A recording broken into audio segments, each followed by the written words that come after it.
Being exposed and engaged to art and the creative process is not only fun and educational in many instances, but also challenging.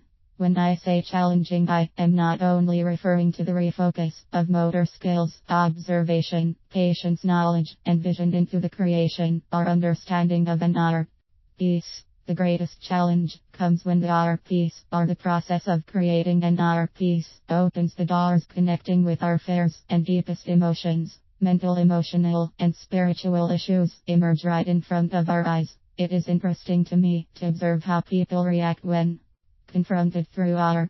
It brings me back to what I said many times. When we think about art as therapy, we think about kids, but is often the adult who grew up hurt who needs it the most. During my painting and sculpting parties, I try to engage people in conversations about life. I rely on humor to present subjects that are often uncomfortable to people to hear. The creative process allows for people to become vulnerable and often scared of what they find when confronted through art.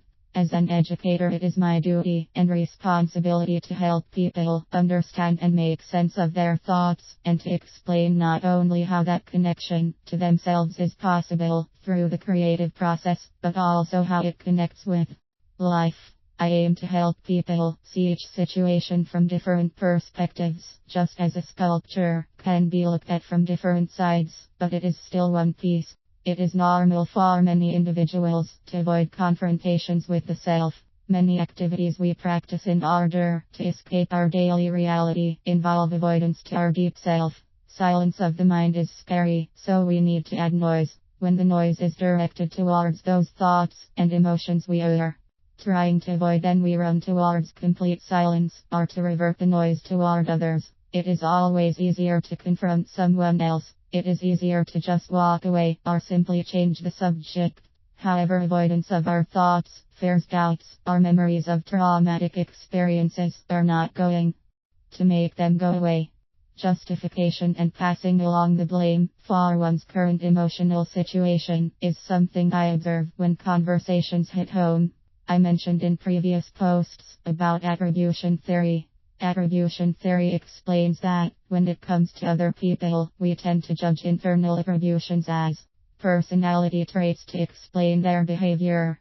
It is because that person is. Interestingly, when it comes to explain ourselves, we blame the environment, or the other gender, or our parents, or whatever is not us and how we understand and cope with our situation.